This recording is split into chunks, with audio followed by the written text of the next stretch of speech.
Thank you very much for being here, if you can hear me. Thank you very much, everybody. Hey, Cubaloo, he literally just walked nearly out, so 4 we are getting years, started. We have been living through the worst border crisis in the history of the world. There's never been anything like it, which has brought untold suffering, misery, and death upon our land. The architect of this destruction is Kamala Harris. When you look at the 4 years that have taken place after being named border czar, Kamala Harris will be visiting the southern border that she has completed.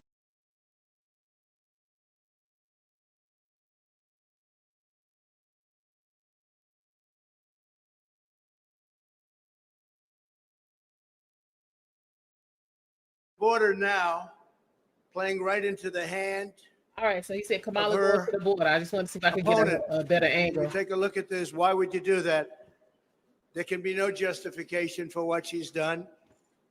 There's nobody saying, oh, gee, she's done a fabulous job. She's done the worst job probably in the history of any border, not just our border. She keeps talking about how she supposedly wants to fix the border.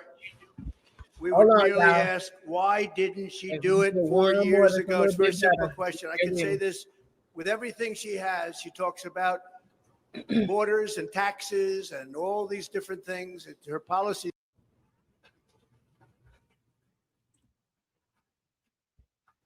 Got no talent, got no ability to do it.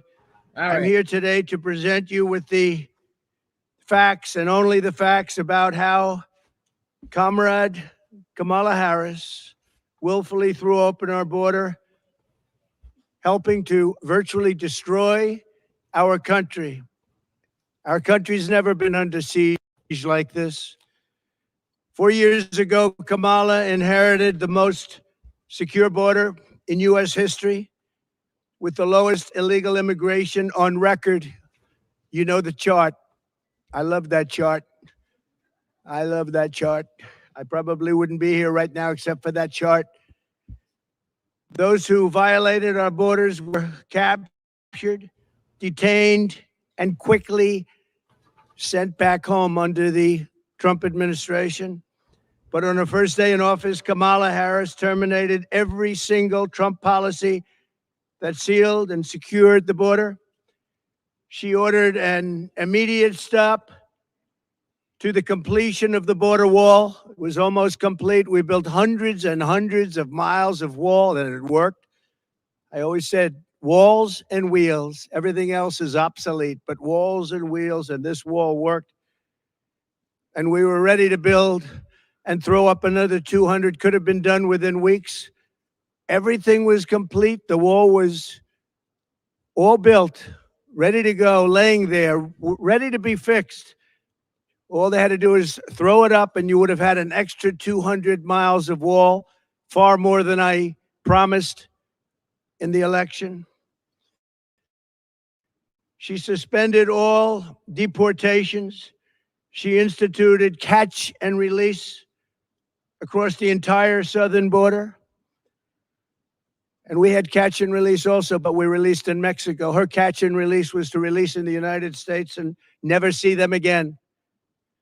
She sent Congress a bill demanding amnesty for all illegal aliens, every single illegal alien, even if they're criminals, even if they're murderers, even if they're drug dealers, human traffickers. She wanted amnesty for everybody. Radical left. This is a radical left person. She terminated Remain in Mexico, something that took me and a lot of talent, a lot of people, but it took a lot of talent to get from the president of Mexico, a good man, but we got it. You had to remain in Mexico. You couldn't come in under any circumstance. You weren't allowed into the United States until we checked it out, and many people did not come in and were not allowed to come in because they didn't check out. They were drug dealers. They were gang members. They were in jail for murder in a couple of cases. We wouldn't let them in. And she canceled every safe third agreement. Anybody here, I think, would know what that is, but that was a horrible thing that she did. And she canceled Remain in Mexico. Here we have something, Remain in Mexico. You don't have to explain it. She canceled. She ordered ICE to halt the removal of virtually all criminal aliens, including MS-13 gang members, the worst gang anywhere in the world, they say. Evil, evil gang. He ended all of our programs that we instituted to stop child and woman trafficking. The trafficking is at a level now that it's never been before. I had it down to the lowest level it's been in 32 years because we had such a strong border, they couldn't get through. But now it's the worst it's been in 32 years plus. And then she lost, and this is probably the worst statistic of them all, 325 children. Think of that. 3.5 years. She lost 325,000 children. And they're either dead, being sold into sex slavery, or just plain missing. Think of the number, 325,000. If that were a Republican instead of her, and she was the border czar, she says, well, I wasn't the border czar, she was. And tomorrow she'll make a case that, oh, she did a fairly good job. You can't say much. You can't justify it. She should save her airfare. She should go back to the White House and tell the president to close the border. He can do it with the signing of just a signature and a piece of paper to the Border Patrol. Instead, she's going there to try and convince people that she wasn't as bad as everybody knows she was. She was the worst in history. Grossly incompetent, weak, and ineffective. And all you have to do is ask Brandon Judd, Border Patrol. You could ask any of them. Tom Homan. We had the best people that we've ever had, and they said Trump was the best president on the border ever. She ripped up every single reform that we put in place to stop asylum fraud. She ended a travel ban that was unbelievably successful. We had the strongest travel ban anywhere in the world, and it was upheld by the United States Supreme Court. She canceled Title 42.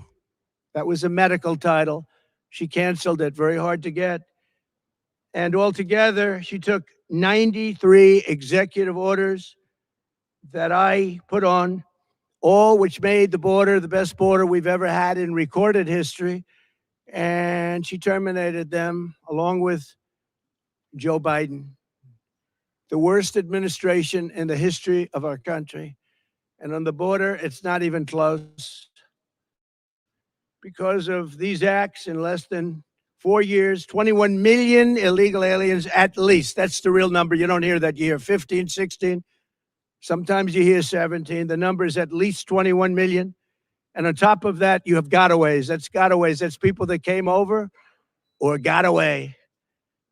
And they've stormed across our border like nobody in history on any border anywhere in the world. There's never been any border in history where you had millions of people storming us like that. No third world country would allow it. But she allowed it because she's incompetent. She allowed it because she never went there. She says she went once, but it was not the right location. It was a location that was very mild and no danger. She never went there. She's going there tomorrow after almost 4 years. She's going there tomorrow to try and show you what a great job she did. But even now, the numbers are terrible.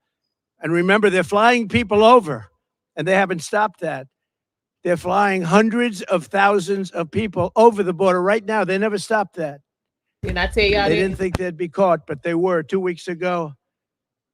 From prisons and jails, mental institutions, and insane asylum, all these insane asylums where you have the sickest people, mentally ill people, and terrorists at record levels. We've never had terrorists come into our country like this. They come, and they keep coming and coming. and nobody has ever seen anything like it.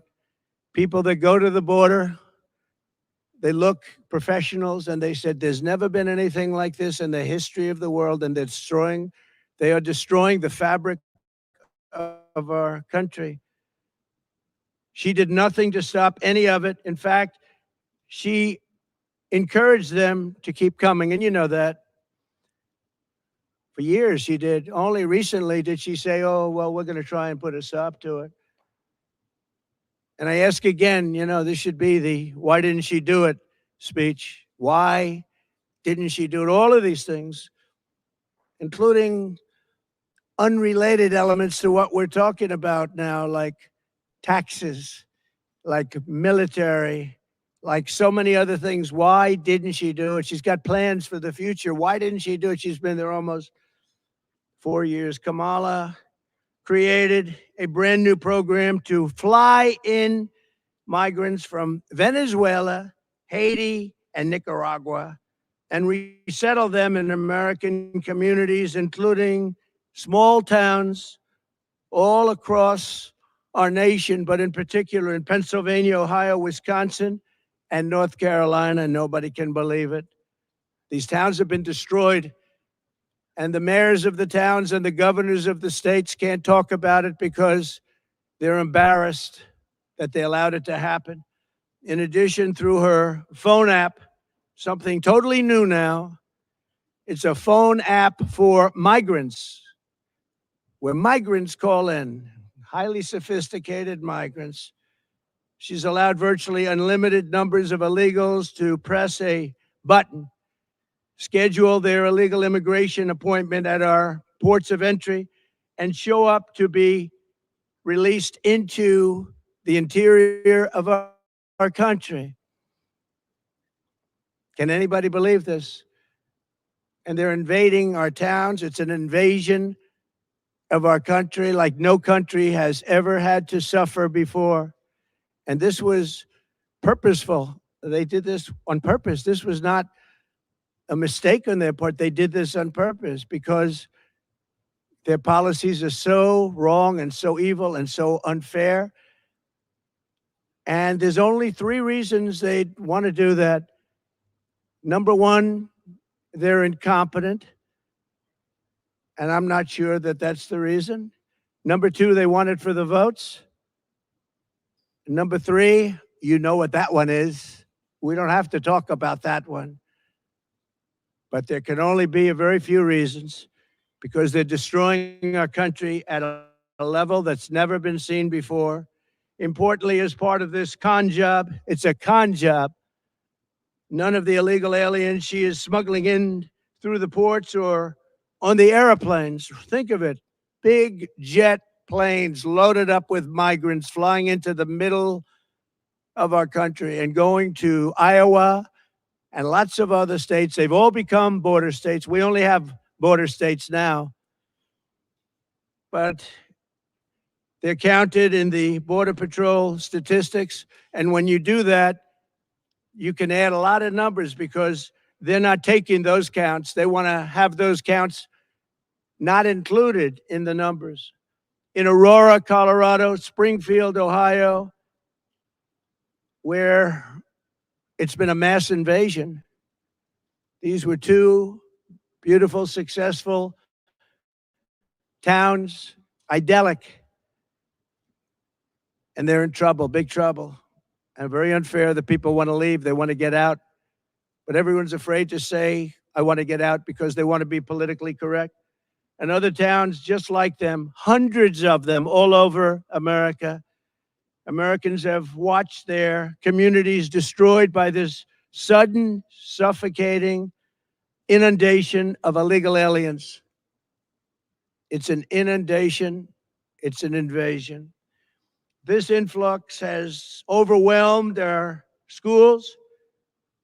They're taking the seats of students that can no longer go there, and they don't even speak English. They're trying to fire a lot of people and hire interpreters. Can you believe that? They want to get rid of some people. They want to hire. Springfield is looking, the mayor said it the other day, looking for interpreters because nobody in all of the 32,000 people that took into the town, think of this. You have a town of 50,000 people, and almost instantly you have 32,000 people, in this case from Haiti.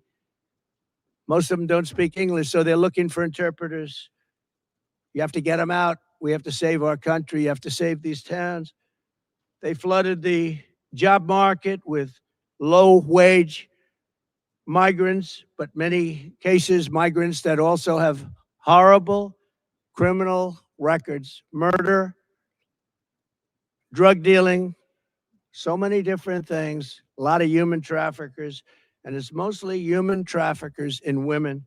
Last month, American-born workers lost 1.3 million jobs. This is last month. You know, when they lowered the interest rates, they weren't doing it necessarily just for political. Our economy is terrible, especially when you add inflation into it. Inflation has destroyed our middle class. It's destroyed our senior citizens.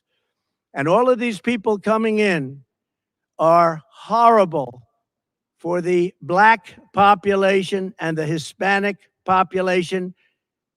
They're taking the jobs of the Black population at levels that they've never seen before. Hispanic also, they're suffering, and the families are suffering. They go out, they think they have a job, and they've lost a job to an illegal migrant. So we've lost 1.3 million jobs last month. Think of that. And now we've gained, out of that number, 635,000 jobs, but every single one of them was an illegal migrant. They've also, as you know, and you've heard me talk about it, just happened very recently, we found out, 818,000 jobs were fraud. They fraudulently claimed that the economy picked up 818,000 more jobs than they stated. And a whistleblower or leaker let it be known that that was false, that the 818,000 jobs was a false fraud. It was a fraud. It should be investigated, by the way. But Biden knew about it and Kamala knew about it. And they were going to release the real figures right after the election. But by putting 818,000 phony, fake, disgusting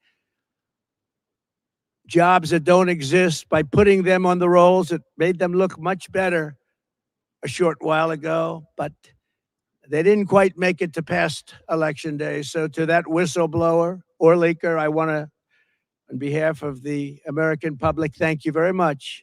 These people are a fraud, just like nobody talks about it, but Kamala never had a job at McDonald's. Her resume talks about McDonald's, McDonald's, McDonald's. When I worked at the French fry counter, it was so tough, so hot. She didn't work there. She never worked at McDonald's. It was a lie.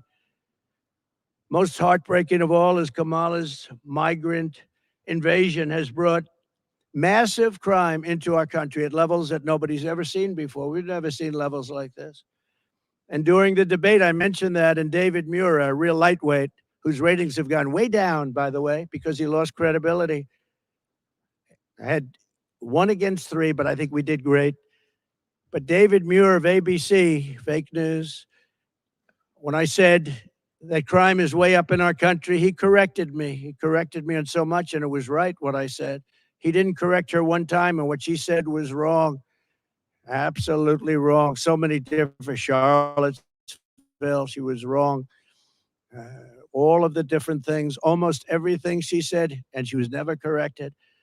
But he corrected me in crime. He said, no, crime has not gone up. I said, crime has gone up massively. He said, I'd like to state for the record that crime has not gone up. Now, you don't know this, but we had a deal with ABC that there will be no corrections of any kind, and they violated the deal. Why? Because they're bad people and they're fake news. So he did it many times to me during the debate. He violated the deal. That's the deal. Because you can take anything and try and make up stories with it. We had a deal where that wouldn't happen. You could do whatever you wanted as soon as the debate was over, but he did it in total violation of what our agreement was. And a lot of people standing right over there will tell you exactly what it was. We'll show you what it was. David Muir has lost all credibility. The other person, I never heard of her. I never want to hear of her. She was terrible. I don't know how she ever got her job in the first place. But we have a country to save, and we can't have fake news like that. And his ratings deserve to go down.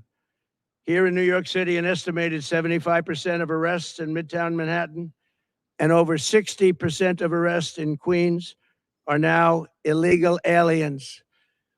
They've given you the fake stories that the illegals coming into the country are much better than our people. They don't commit crimes. These are some of the worst criminals anywhere in the world. And they don't just come from South America. They come from all over the world. The Congo in Africa, a lot of them coming from the Congo. The Middle East, Asia. They do come from South America, but not all. They're coming from all over the world, and they're emptying out their jails, and they're emptying out their mental institutions. The money they're saving is beyond belief. And what they're doing to our country. And if I were the president of one of those countries, I'd be doing the same thing. I'd say, let's empty out our jails into the United States. We're dumping ground for the rest of the world, and it's going to stop starting on January 20th. But the most important day in the history of our country is going to be November 5th, Election Day. 3 months ago in Queens, an illegal alien released into our country by Border Czar Harris approached two 13-year-old children with a machete in broad daylight, forced them into the woods, tied them together by the wrists, and raped the young girl, hurt the girls very, very badly. They caught him because he put it on tape, he put it on film. They caught him. He thought it would be nice to have it on tape to show his friends. In June, 2 NYPD officers were shot at point-blank range by an illegal migrant from Venezuela. By the way, the crime rate in Venezuela is down to the lowest level it's ever been that they know of, because they've taken their street gangs, they've taken their criminals off the streets, they've taken their drug dealers, and they've emptied their jails almost. They'll be emptied very soon, within the next 2 months. I guess they can't get enough buses. But they're bringing people at record levels to our country. These are criminals, and their crime rate is the lowest it's been ever that anybody can remember. Caracas has become a safe and wonderful city, unlike our cities that are getting worse and worse with this horrible invasion that Kamala, in particular, because I'm no fan of Biden. He's been a terrible president, doesn't know what he's doing, and he proved that during the debate. But you know what? He assigned her the job, and whether you call her a border czar or just say that she was put in charge of the border, doesn't make any difference. Same thing. She's done a horrible job. And she'll be out there tomorrow standing probably in front of the wall that I built, trying to say what a wonderful job she did. And the fake news will believe her because that's what they want to do. But she didn't. And I hope everybody out there understands that. The Border Patrol custody was incredible. And I have to say that Border Patrol has done an amazing job under the circumstances. And you heard Tom Homan many times say there was never anywhere near anybody as good as President Trump when it came to all of the things that we're talking about, the border, crime on the border. And he said there wasn't anybody even close as president. In Albany last May, an illegal alien who was caught and released by Kamala Harris stalked and raped a 15-year-old girl, driving up behind her, abducting her by force with a metal pipe and raping her again and again. over and over and hurting her very badly. In Indiana this June, a woman was kidnapped by 2 illegal aliens, brought to a house, held down and raped, and then forced into the back of a car while illegals drove around talking about how to kill her. Let's find out how to kill her. She threw herself out of the moving vehicle, was badly hurt, but escaped. And she said, they didn't mean to rape me, they meant to kill me. That was her statement. Earlier this year, an illegal migrant from Haiti granted entry by Kamala and her horrible policies, and in particular, her phone app, which nobody can even believe exists. And the people that deal with the phone app are the cartel heads, if you can believe this. They're actually put there, I believe, for the heads of the cartels. And they call it and they tell you exactly where to illegally bring the people that they've, in many cases, abducted. The phone app, I hope the press looks into that. Brutally stabbed this woman to death. 2 people in suburban Middletown, New York, are looking at this with a life that will always be shattered. It'll be shattered and can never be the same. The brutality was unbelievable. And despite all of this, Kamala Harris intends to stand before the American people tomorrow and lie. She's going to lie just like she did about her job at McDonald's, just like she did about the 818,000 jobs that they created that were fake jobs. They didn't exist. It's a fraud. And there's nothing nice about what I'm saying. Our country's in trouble. And we need people that know how to take care of our country and take care of our border. Without borders and without fair elections, we have no country. She wants to pretend that she had a secure border, but all you have to do is look at the numbers. The worst border anywhere, probably anywhere in the world. There's never been a border like this. A third world country would have used sticks and stones to get people out. They wouldn't let millions and millions of people invade. But if that were true, and if she were going to announce tomorrow that she's going to do something about it, why hasn't she done it? And why didn't she do it almost 4 years ago? All of these things she could have done 4 years ago. You will hear Kamala claim that the reason the border is not secure is that Congress has refused to pass her atrocious border bill. It's the worst bill you've ever seen. It would allow people to come in here at levels that would be incredible and would allow them to get citizenship. But it was not a border bill. It was an amnesty bill. And they duped a couple of people that shouldn't have been duped. It would give her the power to put all newly entering illegal aliens on a fast track to citizenship. It would enshrine and expand catch and release, and it would give a permanent feature of federal laws that are absolutely unacceptable. She keeps talking about this law that they tried to put through Congress, but fortunately, Congress was too smart for it. It would have been a disaster.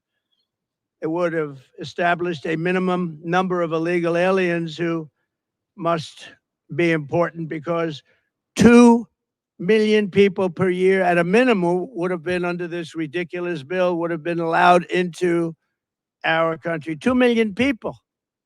Now, of course, that's peanuts compared to what's coming in now and what's coming in when the damage was really done. Look, the damage was done. They're trying to make it look better now. But the damage was done over the first 3 years. They're trying to do anything to make it look better, because it doesn't poll very well for them, but it polls very well for me. I think I won the election in 2016 because of the border. I fixed the border. I couldn't even talk about the border. My people would say, sir, nobody's listening. You fixed it. Nobody cares in 2020. Then I got millions of more votes in 2020 than I got in 2016, the most votes of any sitting president in history by far. But I couldn't talk about the border because I fixed it. I fixed it. It was great. But now we can talk about the border because this border, they unfixed it. This border is the worst border. And by the way, 25 times worse and more deadly than the border in 2016. That was considered a good border by compared to this. But it would provide illegal, the bill, alien taxpayer-funded lawyers. Every illegal alien would have a taxpayer-funded lawyer. This is the bill that she said she wants. And funnel millions of dollars of left-wing organizations, people to come into our country. It would enable human trafficking. And by the way, she also wanted to have transgender operations for illegal migrants that were in detention. Now think of that. She also wanted, as you know, to defund the police. She wants to defund the police. She was one of the leaders in the defund the police movement, and that lasted for years. And anybody that wants to defund the police for one day should never have the right to be president of the United States. And she was one of the leaders in that movement. But think of that. She wants to give sex change operations to people in detention that came in illegally and are classified as illegal migrants. If they want a sex change operation, she said, that's okay, we'll do that. The only way to secure our border is to fire radical border czar Kamala Harris this November. Look, we talk about the border. She's been just as bad on everything else. We have the worst inflation, I think, in the history of our country. They say 48 years, but that's pretty bad too. But I think the actual number of years is, I think it brings it out to the worst ever. Kamala Harris endorsed abolishing ICE.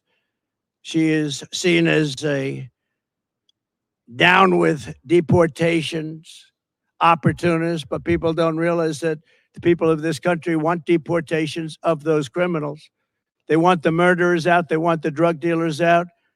They want everybody out who's going to hurt them. They want to have a safe country. As I said, before being interrupted by lightweight anchor David Muir, crime is massively up in our country. It's very lucky the Department of Justice released numbers right after that debate. Somebody in there might like me, but they released numbers, giving the real numbers, and the numbers were unbelievably, shockingly high, the highest ever.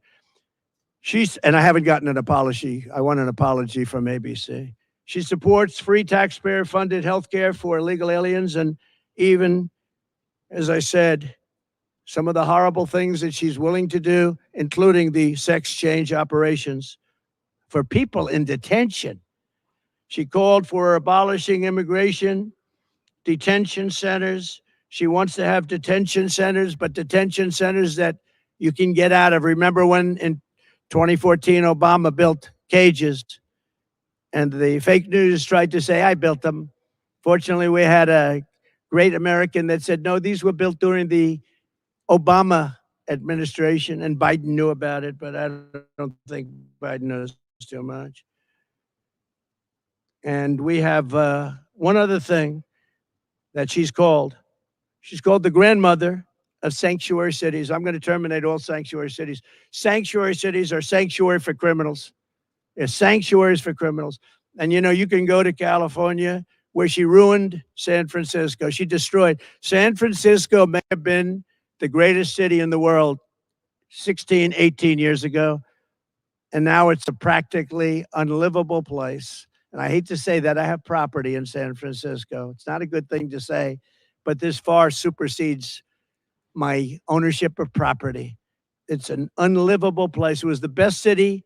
Bob Tisch of Lowe's, friend of mine, great guy, wonderful man. He was in San Francisco. He was in Chicago. He had big businesses all over, the Tisch family. Bob Tisch used to tell me that he thinks San Francisco is the greatest city in the country. Passed away quite a while ago.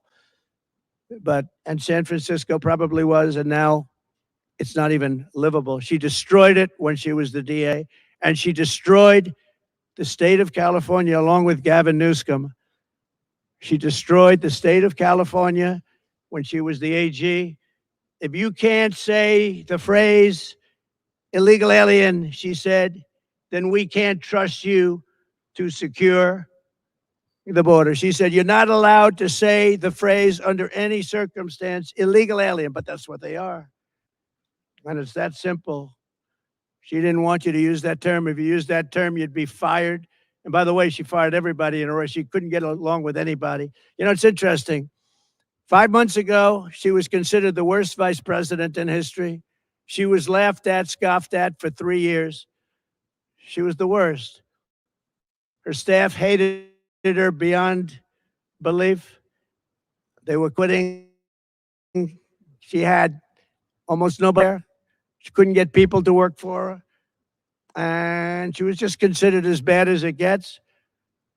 And she wasn't going to be chosen. No way that she was going to be chosen to replace Joe Biden. We had the debate. After the debate, they said, oh, this guy, we got to change him. I think we were up 21 points. But they went in there, and everyone knows they threatened the 25th Amendment. They threatened him with the 25th Amendment. They said, Joe, you're going to get out. And Nancy Pelosi led the charge. And Nancy Pelosi has a little problem because her husband sold their Visa stock. They had a lot of Visa stock one day before Visa was announced that Visa is being sued by the Department of Justice. Think of that. Nancy Pelosi sold vast amounts of Visa stock one day before the big lawsuit that we all read about a few days ago was brought against Visa. You think it was luck? I don't think. She should be prosecuted. Nancy Pelosi should be prosecuted for that. And she should also be prosecuted for J6 because she turned down 10,000 or any number she wanted, soldiers or National Guard. And I hope you all read John Solomon and what John Solomon wrote 2 days ago, because if you read it, you'd see that Donald Trump did absolutely nothing wrong. It's a scam. It's a scam. On day one of my new administration, I will stop all migrant flights immediately. They should stop them tonight. She can do that. Just sign one little page saying, stop the migrant flights. But she won't do that. They're infecting our country. They're destroying our country. I will shut down all entries through the Migrant phone app, something that most of you haven't even heard of. But it's very, very active and taking in thousands and thousands of people a week. I will end catch and release, and I will restore, remain in Mexico. I'm going to tell Mexico, thank you very much. You're putting it back right away. You're putting it back, and they will do it too when I tell them. I will bring back Title 42. I will send a federal law enforcement large group of people, but a tough group of people to liberate Aurora, Colorado. The governor of Colorado is petrified of these gangs. These are Venezuelan gangs with equipment better than our military has, going in with guns.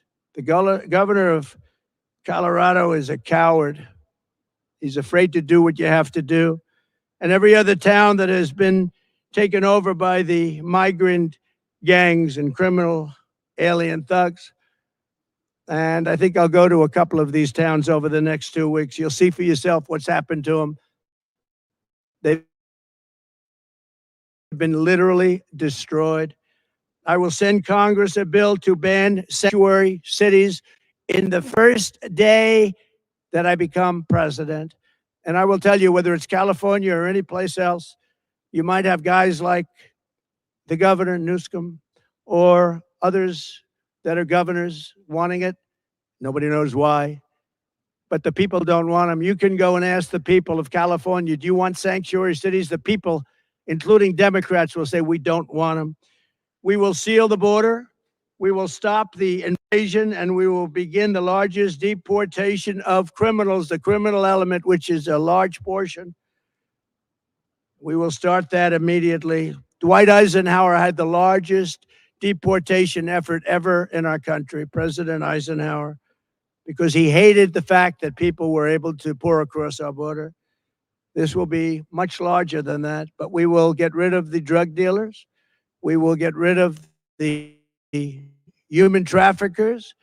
We will get rid of the murderers, the people that came out of jails, and the people that came out of mental institutions. They will all be gone, and it'll happen very quickly. We'll be dealing with local law enforcement who knows everything about every one of them.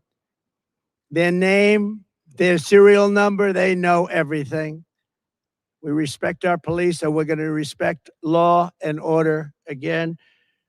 So I appreciate everybody being here. I just wanted to make this statement before Kamala goes down to the border. Anything she says tomorrow, you know, is a fraud, because she was the worst in history at protecting our country. So she'll try and make herself look a little bit better, but it's not possible. Normally, I would save this speech till after she leaves, but there's not a thing she can say to make it change. As you know, President Zelensky has asked to meet with me, and I will be meeting with him tomorrow morning at around 9:45 in Trump Tower.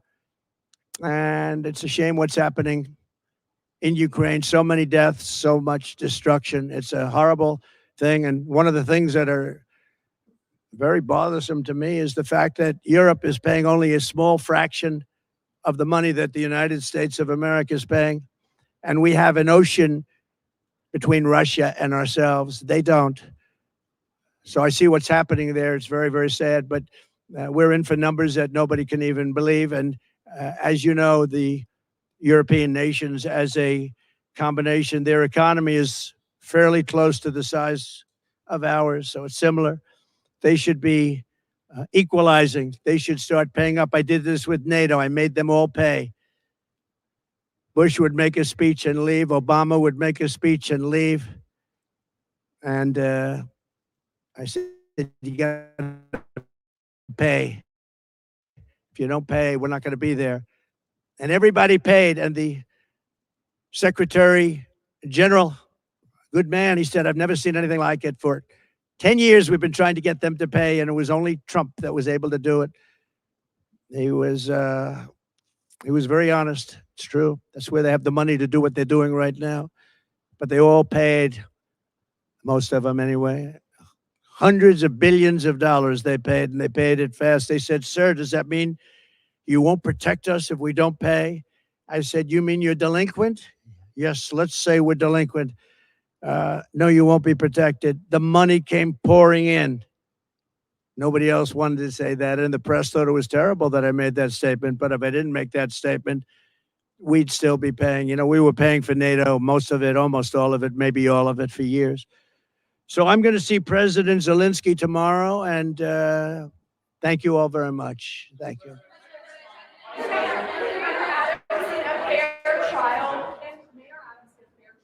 I don't know. I don't know. I don't know the mayor well, but he's been fairly generous to me in his statements for a while. I thought you had the worst mayor ever that we had prior to him.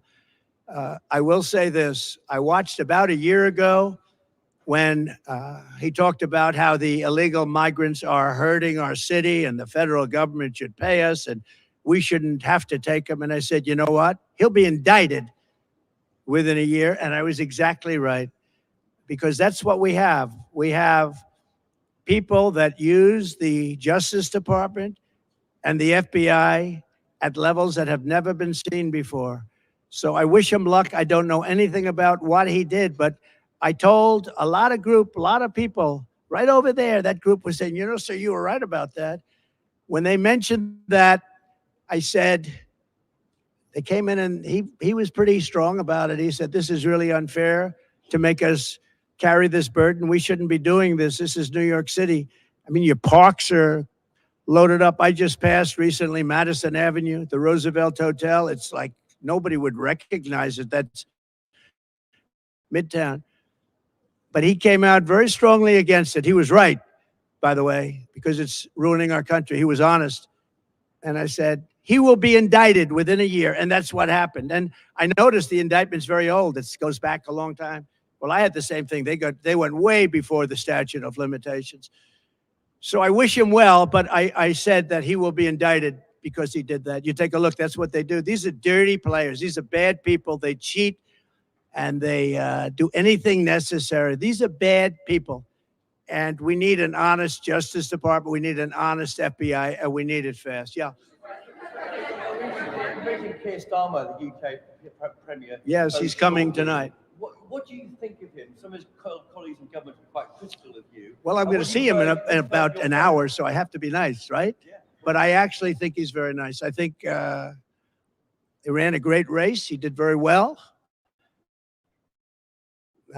It's very early, but he's popular, and I'll be seeing him, and I'll send you regards.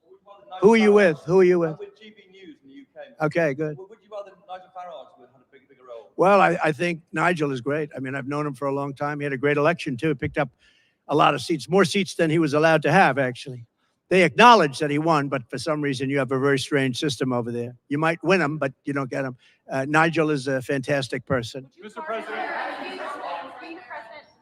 President Zelensky said that you do not understand what it takes to win this war. Oh, then I should immediately cancel my appointment.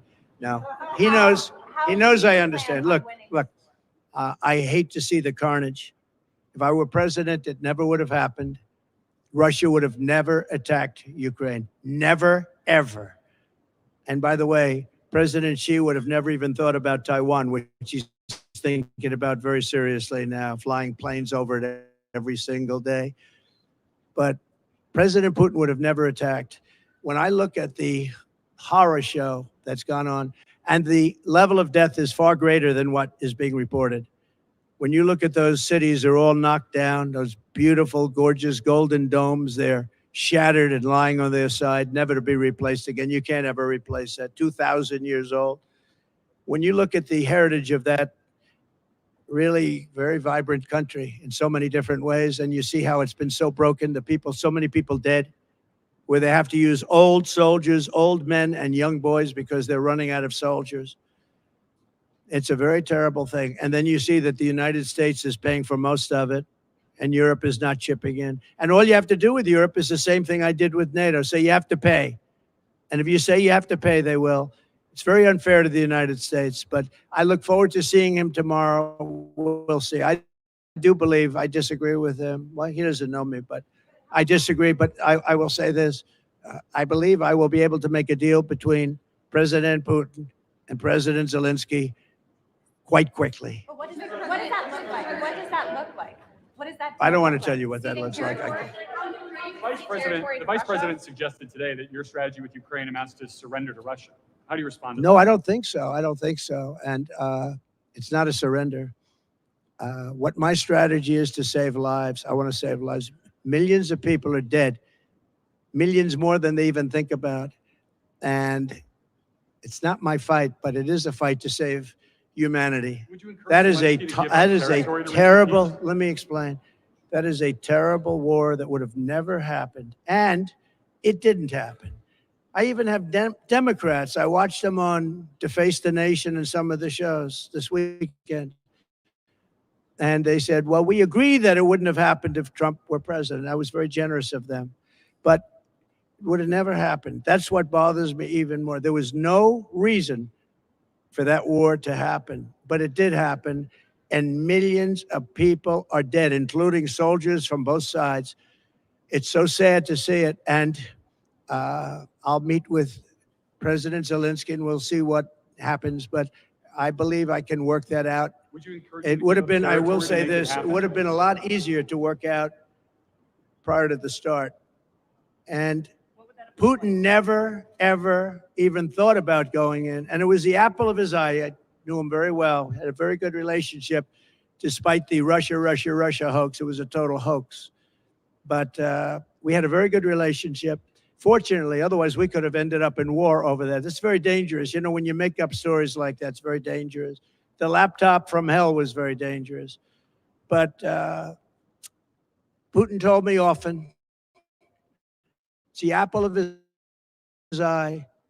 But I said, Vladimir, don't even think about doing it. He would have never done it. And then, of course, through stupid oil policies and energy policies where oil get up to almost $100 a barrel, Putin said, wow, I have a lot more money than I thought I had.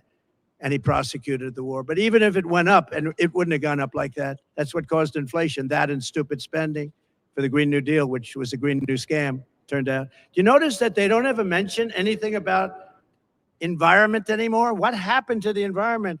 They don't mention it. They don't mention that the ocean's going to rise 1/4 of an inch over the next 500 years.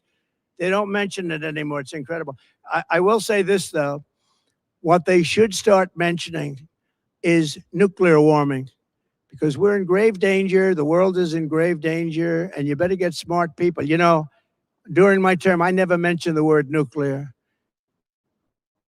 but that's the warming that you're going to have to be very careful with. And we're very close to World War III, whether it's the Middle East or that. October 7th would have never happened. Iran had no money. I guess that's probably why you hear the stories about Iran. Only a consequential president would have this happen. Only a consequential president. But Iran would have made a deal with us. It would have been a great deal for them. The only thing is they cannot have nuclear weapons. And we would have had it because Iran had no money during my administration. They were broke. And they would have made a deal and they would have been happy. And they would have had an unbelievable civilization. But it didn't work out that way because of a thing that was very sad to watch. That was the election, a very sad thing to watch. Would you still make a deal with them now after everything that's happened? If you were reelected, make a deal with who? Make a deal with who? Would you try to make a deal with Iran of some kind if you were reelected? Sure, I would do that. Yeah, I believe in getting. It doesn't matter. I have a great memory, but it's a memory that wants to serve the people. We have to make a deal because the consequences are impossible. We have to make a deal. And they would have had a deal. I would have said we would have had the results of the election been correct. We would have had a deal within 1 week after the election. I was prepared to get it done within 1 week after the election. They could have done that too, but they had no idea how to go about it. They could have done it because I gave them a country that wanted to make a deal. They had to. There was no money to Hamas. There was no money to Hezbollah because Iran didn't have the money. Now Iran has $300 billion. They made it all in the last 3.5 years. The sanctions came off. They made it all in the last 3.5 years. Plus, they essentially have Iraq as a subsidiary, and Iraq has $300 billion. So Iran is a very rich country. They have $600 to $50 billion, including Iraq. Iraq doesn't like it when I say that, but that's true. They're really a subsidiary because foolishly Bush wiped out. You had two powerful forces. One of those forces got wiped out. And now the other force, after 1,000 years, walks in and just essentially takes it over. So it's very sad to watch. But Iran now is a big force because they're very rich. Iran was not rich at all. Iran didn't have the money to take care of the various organizations of terror. Okay. Yesterday at the UN General Assembly came together to call for an immediate ceasefire. Prime Minister Benjamin Netanyahu is speaking at the UN tomorrow. He has refused to do that. What would you do differently to prevent the Middle East? Well, you have to have that ended one way or the other. The world isn't going to take it.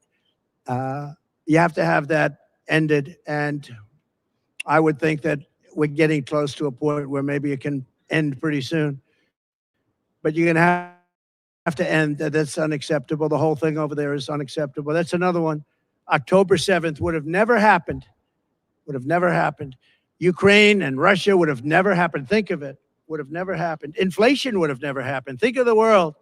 The Afghanistan pull out in that way. We would have pulled out, but we would have pulled out with dignity and strength. I'm the one that got it down to that number. But I would have kept Bagram because Bagram is this massive Air Force base that we built many, many years ago with billions and billions of dollars, the most powerful runways that can hold more load than any other runway in the world.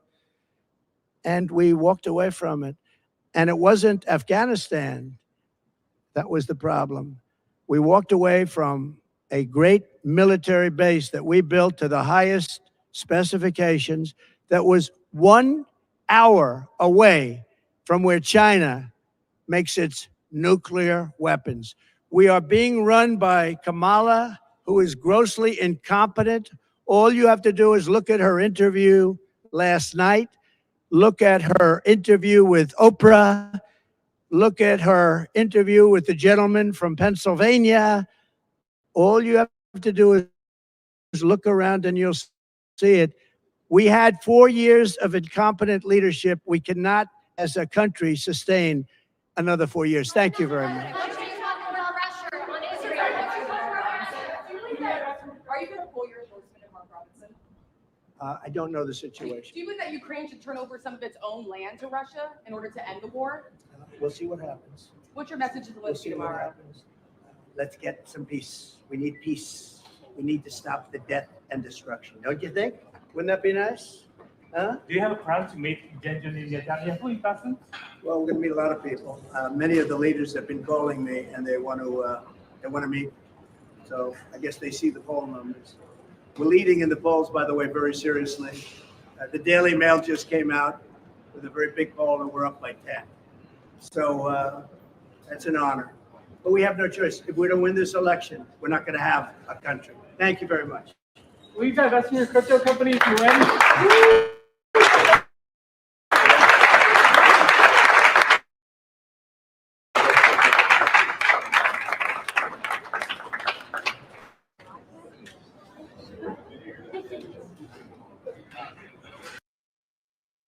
All right, good people. So we have heard Donald Trump.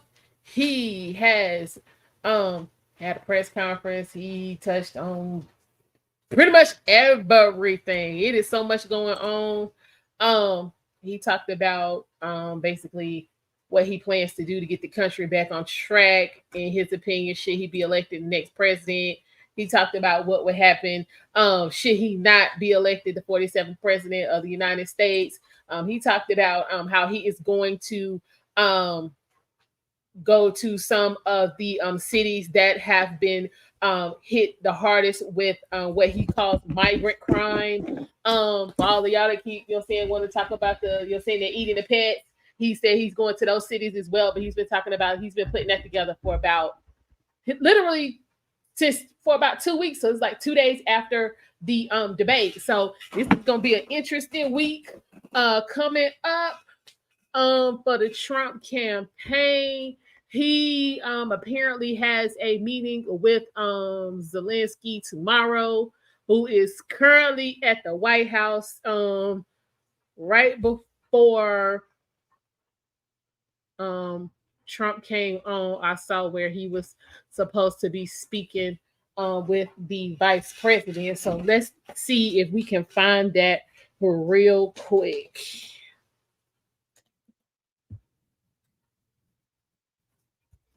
Let's see. We can take a peek and see what's going on. Okay, so they delivered some. So wait a minute. They had to have had more than a 10-minute conversation. You got to be joking. Y'all, it's only 10 minutes. We're rounding up 11 minutes. 10 minutes and 40 seconds. Oh, hey, Mr. Payne, how you doing? Thank you for your support. All right, y'all, since it's only 10 minutes, we're going to take a look. Because I guarantee you, any conversation he have with Donald Trump going to be more than 10 minutes. Maybe he spent more time talking to Uncle Joe than he did to Kamala. But let's see what's going on. We got footage. All right, let's see.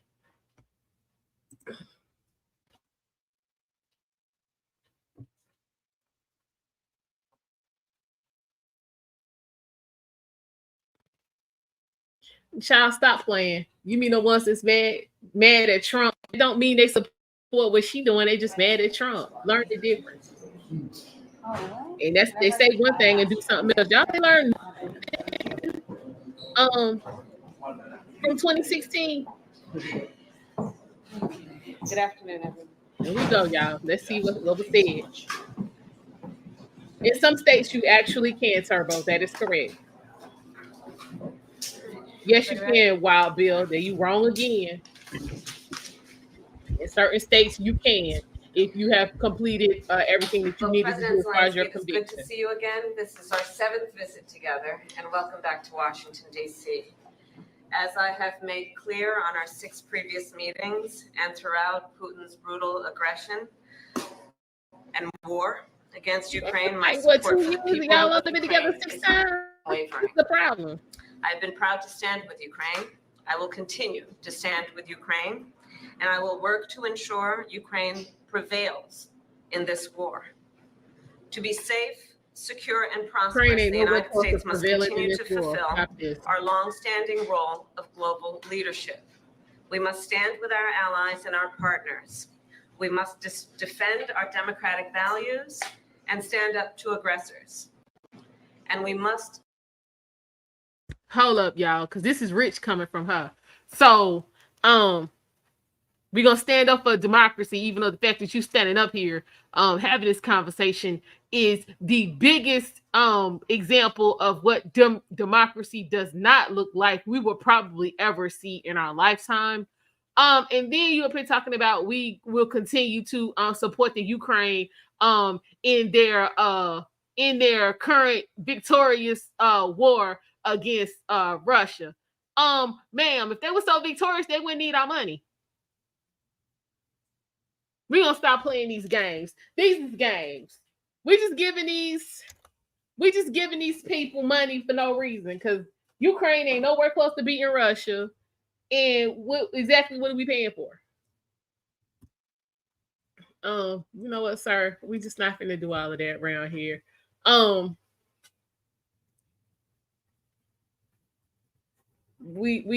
just confused, because usually the victorious people don't need you to come bail them out. That's usually for the people that's getting stoned. But this been going on, what, 2 years? We've been in here hearing about all of this, and y'all have only met 6 times. Ma'am, stop telling us you're not doing your job while you think you telling us that you're doing your job. We're gonna try this again. We're gonna try this one more time, ma'am. That's not how this works. That's why this is only 10 minutes, because she ain't have nothing to say. We giving money to the victors. Okay, I'm gonna let her keep on talking, because y'all okay. Y'all know how. For those of y'all who know me, y'all know how I feel about stuff that don't make sense. But let's go. Stand for international order, rules, and norms. Each one of these principles is at stake in Ukraine, and that is why Ukraine's fight matters to the people of America. Ma'am, this is not a fight. The Ukrainian people are bravely defending their homes and their homeland, their freedom and their democracy against a brutal dictator. And the American people know well the meaning of freedom, of independence, and the importance of rule of law. These ideals are central to who we are as Americans. And some of the most important moments in our history have come when we stood up to aggressors like Putin. No, Kubalu. No, just as we must today. Indeed, standing with our friends and defending our ideals against tyranny has helped make America the most powerful and prosperous nation in the world. We losing our grip, baby. Putin's aggression is not only an attack on the people of Ukraine, it is also an attack on fundamental principles such as sovereignty and territorial integrity. Okay, y'all, real quick. So she just said it was an attack on fundamentals such as sovereignty and territorial principles. Because I am not well versed, because y'all know, I tell y'all, if I don't know, I'm gonna tell you I don't know. What principles is Ukraine standing on that the rest of the world needs, that we need to be giving them all our money? Because again, our grip on world dominance is we of the five fingers it takes for the grip, we down to 2, baby. Our grip slipping. So what is Ukraine offering that we need to go bankrupt to make sure that they keep dispensing to the people? Because if you look at it, with all of this has been going on, that country is, for all intents and purposes, destroyed. Hold on. Child, y'all, that was law enforcement. It's going down somewhere. Y'all go ahead and do what y'all do. I'm gonna stay in the house. That country is essentially destroyed. The land itself is obliterated, and the soil is contaminated from all of the bombs and and you know what I'm saying, all the pollution that's been going on. Your people are basically almost wiped out because all of the men had to go fight, and most of them have lost their lives. Didn't Trump just talk about that? He said that the unnecessary loss of life. Did he talk about that? So if all the old men gone, the middle-aged men gone, and the young men gone, who the women that might be left gonna procreate with? Because all the men gone. So now you got, you know what I'm saying, numerous bloodlines just brought to a screeching halt for no reason. So again, what is the Ukraine offering to the rest of the world that we need to be putting ourselves and our people and our way of life in the US dollar in all this damn jeopardy for? Just so I can know. So if anybody in the chat know, please let me know, because it's something I'm missing. I'm missing something. You say you want to be unburdened by what it's been. Yes, Jacob. We want to be unburdened, child, because I'm over it. What you say? Ukraine is holding off Russia, but at an extreme cost. Okay, it don't look like they're holding them off to me. But anyway, yes, what can be unburdened by what it's been? Yes, honey. You know what, sir? Well, apparently you like listening to it because you're still here. So enjoy.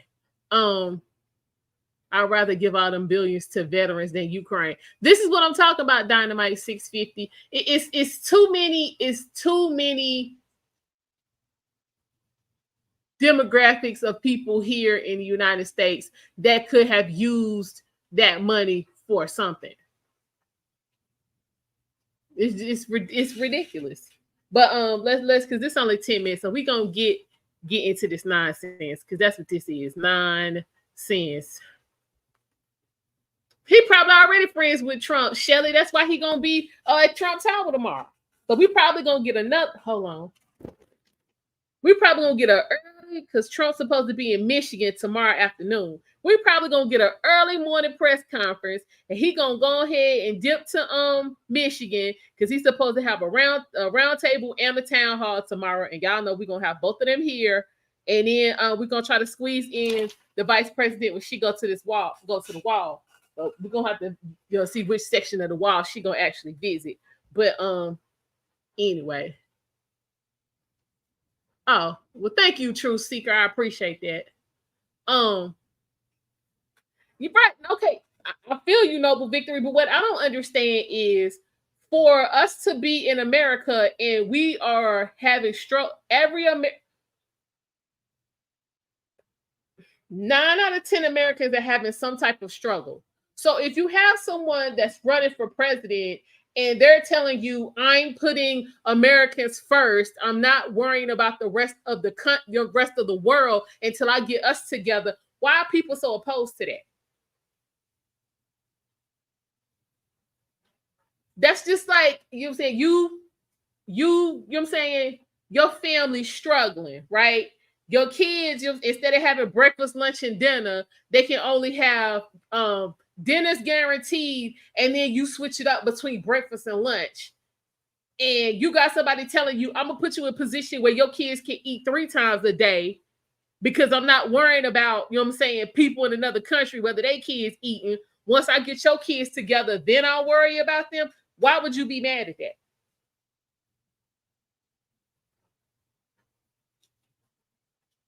Why would you be mad with that? Because I mean, that's essentially what I'm hearing. I'm not voting for Trump because he racist. How's him looking out for you racist? I'm just confused. You know, you got to go. I can't. I ain't gonna do it. But yeah, that just doesn't. Okay, Alan, you said you agree with the real project 2025, not the fake one. What's the real one? Because I want to know. You know what I'm saying? I want to take a look at it and see what the differences are. So if you got a link or something, please put it in the chat because I want to see what's going on. What you said, Troy, it's not happening though. We send bills to Ukraine and bring migrants in by the busload. Open your eye. Exactly. Exactly. I'm not a fan. Because again, I am one of them Americans that money could be doing something for. Like for real, for real. Hey, Fight Club, welcome back. Exactly, no, but did it not? Yeah, because if you let her talk the way she talk, would have you think that Trump is in office right now.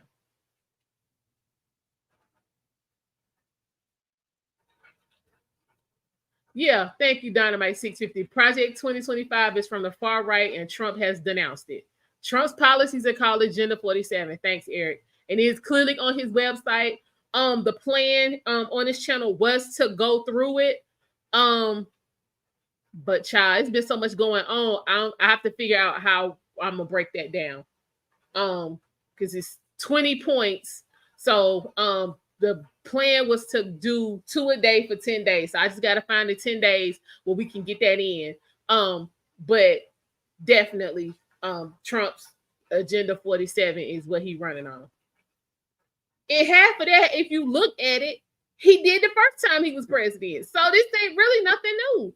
But what I don't understand is why people act like if Donald Trump is elected the 47th president, that non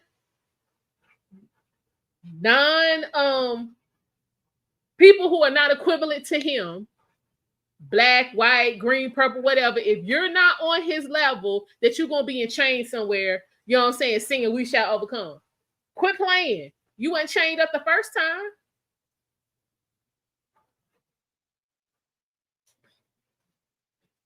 Like, quit playing these games. And black people, as a black woman, I'm here to tell you, if you were a black person, you know what I'm saying, and went to work and did what you know what I'm saying, needed to do to get to where you needed to be, you did not have any problems during Trump's presidency. In fact, most of us came up. We're going to be real honest. After struggling through Obama, we came up. What'd you say, Fight Club? I'm 41 years old. I work in construction and they have killed it. They devalue all the work by accepting less and coming here illegally. Then the people that hire them abuse them.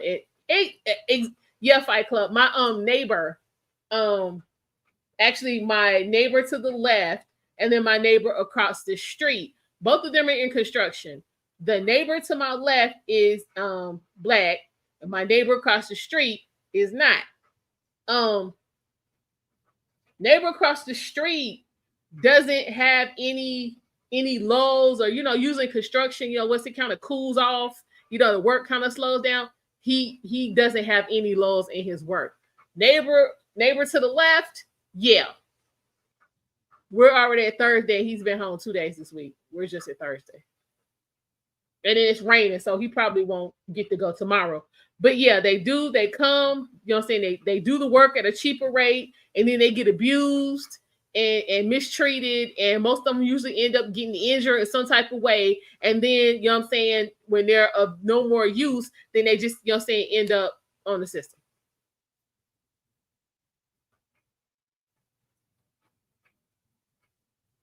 Yeah, they do.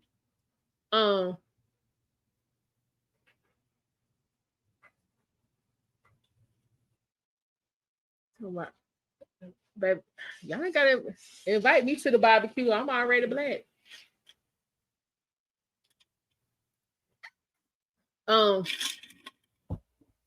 What'd you say? 15,000. I'm just saying. Another thing, and then we're gonna get back to the remarks. Ma'am, I'm talking about Zelensky now. This man been in the White House all day long. He's been there since at least 10 o'clock, I think it was. So we were doing the congressional hearing earlier. And y'all come on at 4 o'clock, and it takes you less than 10 minutes because he's going to speak as well to tell us about what's been going on for the last 8 hours? Ma'am, you can't conduct world business in this manner. They need to still be on talking about what happened. I'm sorry. That's just the truth. What you say, Jacob? School system in Wisconsin would do great with a Trump presidency. School choice would be a godsend, a reform for poor students and their families. Yeah, and this is my thing right here. And I'm gonna say this because I work with a lot of lower income, people. A lot of times these kids don't have opportunities because the person who's in charge with them don't want to take the time to find out what opportunities are available. So it's like these kids you're saying when the opportunity is available, they got 3 people in front of them keeping them from the opportunity. We real bad about that in the Black community. We real bad about that. I'm just gonna be honest. Hey, Take Heed, how you doing? Appreciate you for stopping by. Okay, you know what? I'm gonna call UCC. That is not true. That is absolutely not true. Yeah, Bobby, keep all of that out because that has nothing to do with 2 and 2 is 4 and 5 times 5 is 25. These kids don't know that, but they know all about, you know what I'm saying, using correct pronouns and being non-offensive and politically correct and all that bullshit. I don't care. You can't sign your name in cursive. That's what I'm concerned about.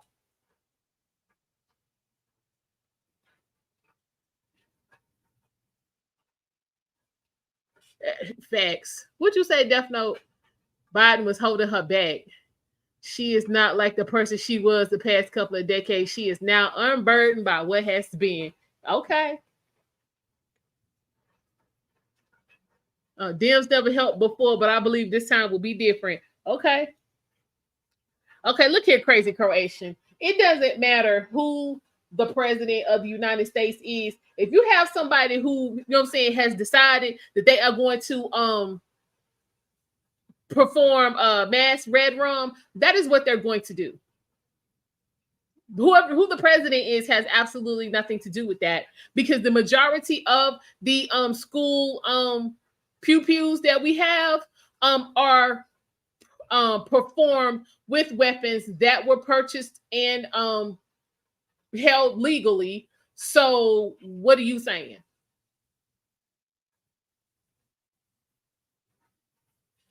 What are you saying?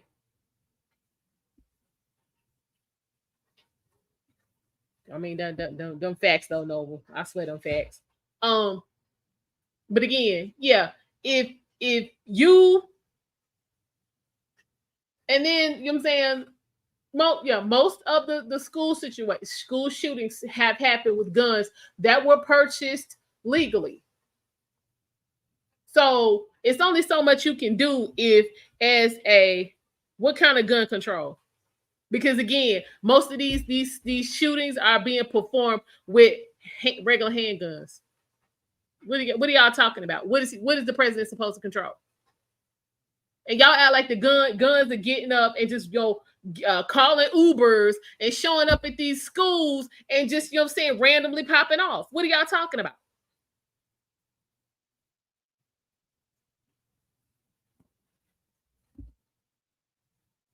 What y'all talking about?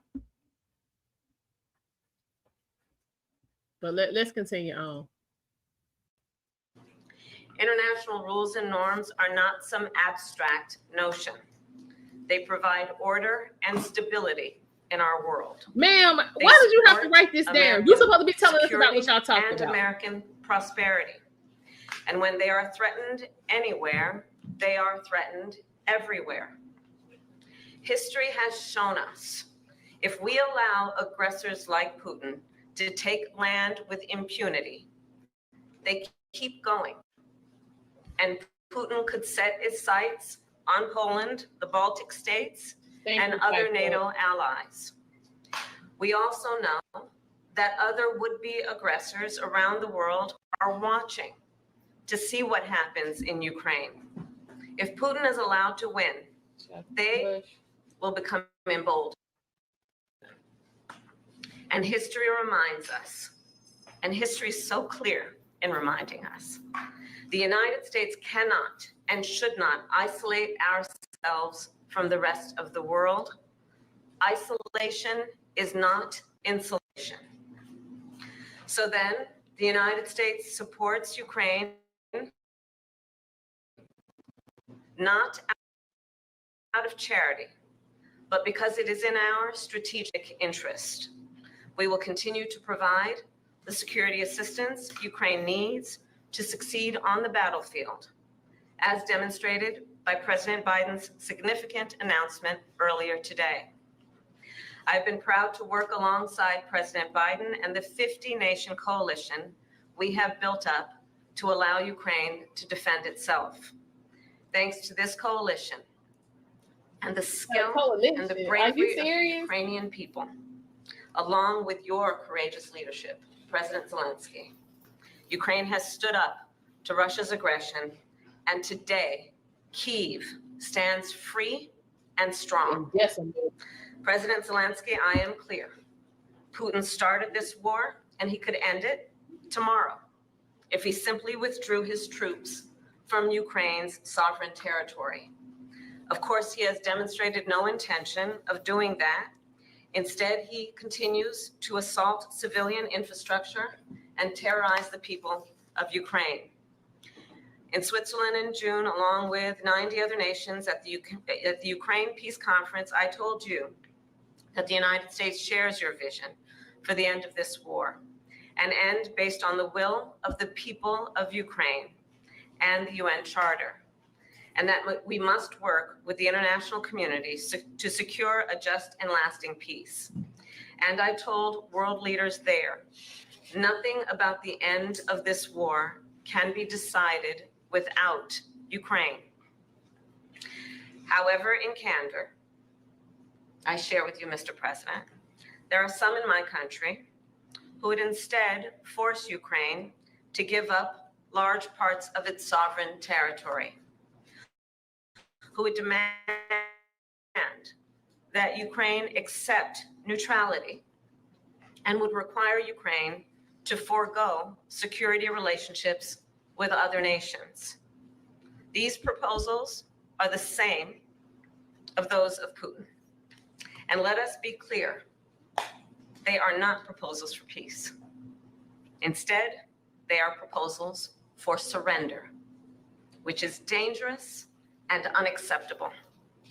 So President Zelensky, I look forward to our discussion today, and I will continue to work with you to ensure Ukraine prevails in this conflict and remains a free, democratic, and independent nation. Welcome back again. Thank you so much. Madam Vice President, thanks for the invitation. Happy to see you. Dear journalists, I want to especially thank you for your participation in the Peace Summit. And really, it was very important, and we remember it. The format was successful. We are preparing the second one, and now we have to end this war. We need a just peace, and we must protect our people, Ukrainian families, Ukrainian children, and everyone from Putin's civil. And we are grateful to America for supporting Ukraine all along. And we'll have an important meeting today, right after I talk to President Biden about the plan of victory, and I will share some details of the plan with Vice President Harris. It's crucial for us to be fully understandable and to work in a full coordination with the United States. And this morning I talked also to the congressmen, both chambers, both parties, and I'm thankful for the bipartisan support. We believe this war can be won and just peace can be closer only with the United States. Madam Vice President, this is our, you said, seventh meeting? Seventh, and not last. And the third meeting, as far as I remember, the third meeting this year. Yes.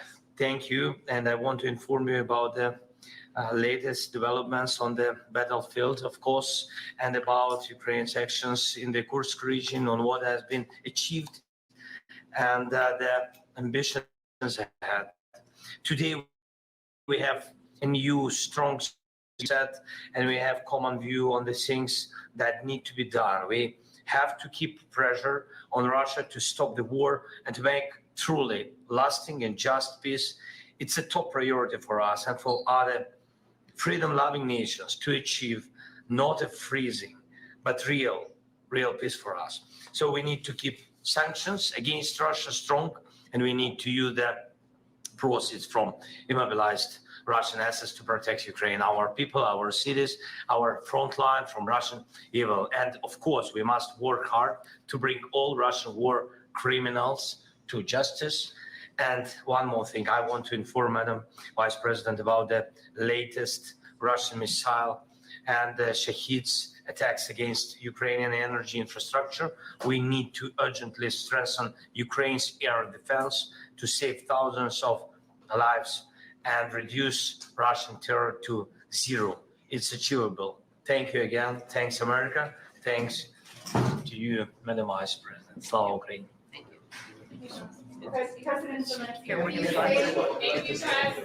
Any comment on Eric Adams, Vice President? Everybody, please, thank you very much. Child, where the peas?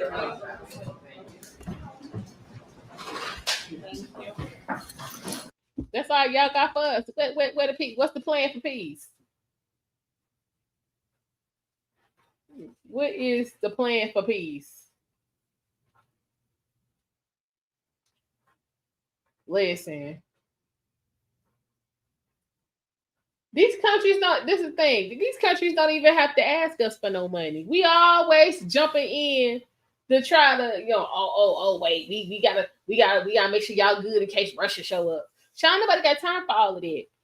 Because if we end up messing around going head to head with them, we're gonna be in some real trouble. So what we should do is maybe get strong over here. Because we're not as strong as we are here pretending.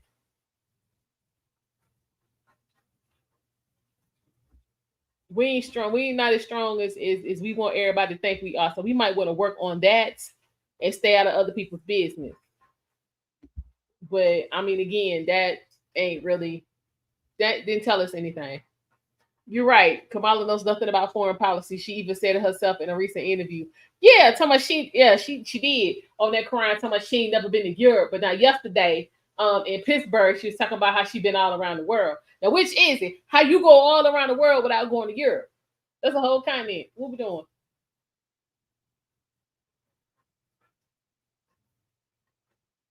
How you skip all of that?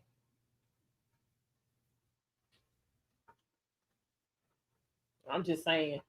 But y'all have seen it for y'all have seen it for yourselves. Y'all have seen in the course of this live stream what your country could be based on who running it. I'm gonna leave it at that. What you say, Gold Digger? The commander in chief is weak and it reflects our military. Well, I mean, I'm not going. I ain't gonna get into all of that. But again, if you been in the country for the last 20 years, you know what's going on with the military. You know what's going on. So again, I'm doing this so that everybody can be informed. And when you vote, you can make an informed decision. And we can take that I didn't know clean off the table. That will no longer be an excuse. Like I said earlier, we will be going through the Vice President Harris and oh no, we good. The Kamala and Oprah interview. We're gonna watch the whole thing, Eric. We not fast forwarding. We not gonna act like we didn't hear something we heard. We're gonna do a deep dive into this. So for real, Ukraine is what my taxes are. That ain't nothing but a fact. Them facts right there.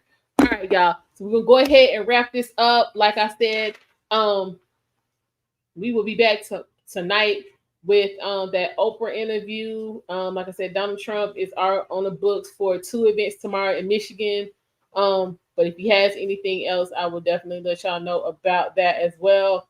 Vice President Harris is supposed to go to the border at some point tomorrow. Even though there's nothing on her website about that. We'll be there. If she there, we there. How he fight in Russia but spend most of his time here in the US. I mean, definitely we were gonna get into that later, but yeah. Somebody he's stacking cheese and giving kickbacks.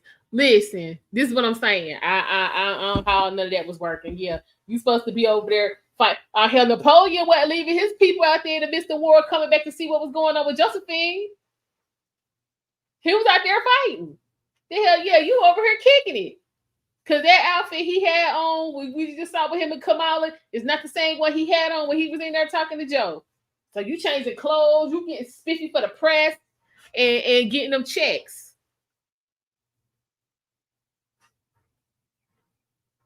Mark Robinson.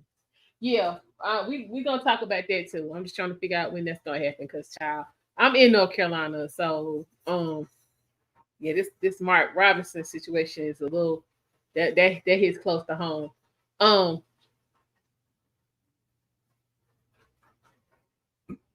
But listen, I mean, he triggered.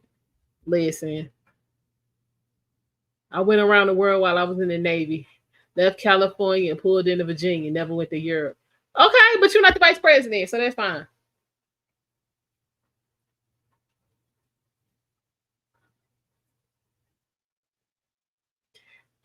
Crazy Croatian, you need to quit playing. North Carolina always red. It is not enough chatter in these streets, but to turn blue. Trust me. 10-year-old post they think belong to him, painting him as an Uncle Ruckus.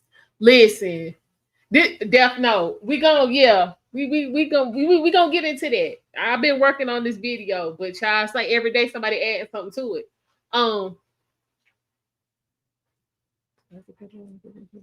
That's right. Shoot, I need that. I might need to see about that. But yeah, we gonna see. Hey, y'all go with the points. You go. Nah, you can comment on the Death Note. It's okay.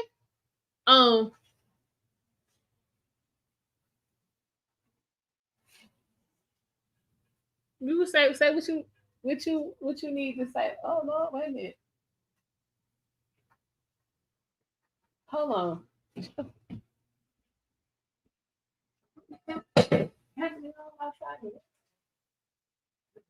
Got a lot going on. Let y'all do what y'all do. Let y'all do what y'all do. Okay, crazy. I don't know where you are, but like I said, where I am, he good. Again, this is supposedly a problem. Y'all act like this man is not already lieutenant governor. Like he just showed up and was like, you know what, I'm gonna run for governor. He got a damn job, even if he don't win. So what you saying? Polls don't matter. They don't poll men or Republicans, which typically show up at the polls and don't want to be bothered most times. Y'all nobody care about Lindsey Graham. Ain't nobody concerned about that. Okay, well, you in here reaching. You is reaching, but do your thing. Do your thing. Y'all, Mayor Eric Adams gonna supposed to appear in court tomorrow. It's too much going on. I got to get all of this. I got to squeeze all this in for y'all. I got to squeeze all this in, child. Eric Adams going to court. The first time he came to Charlotte, he was there. So let's not do that. And when he was talking to the Fraternal Order of Police, he didn't have anybody there. It was just him. And in the venue yesterday, that was Ben Hill. Same situation. He was in and out. Wasn't nobody there but him. So what you saying?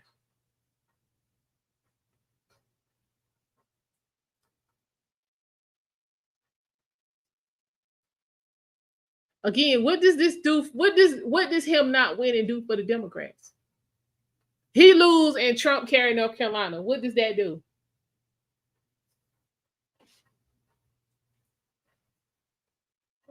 Trump actually did say his name yesterday.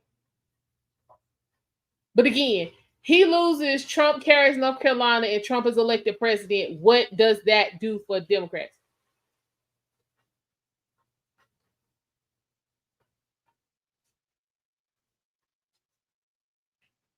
What does that do? Our current governor is a Democrat. What does that do?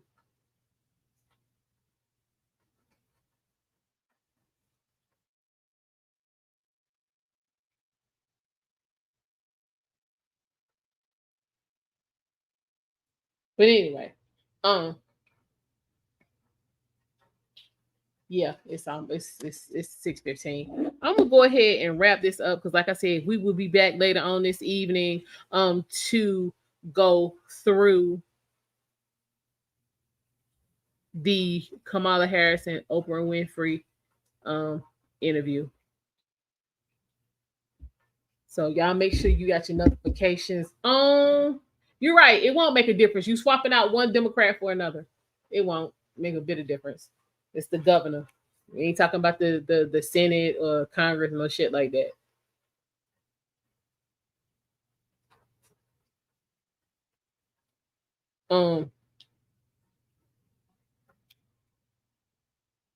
Yeah, there's no change in the balance of power.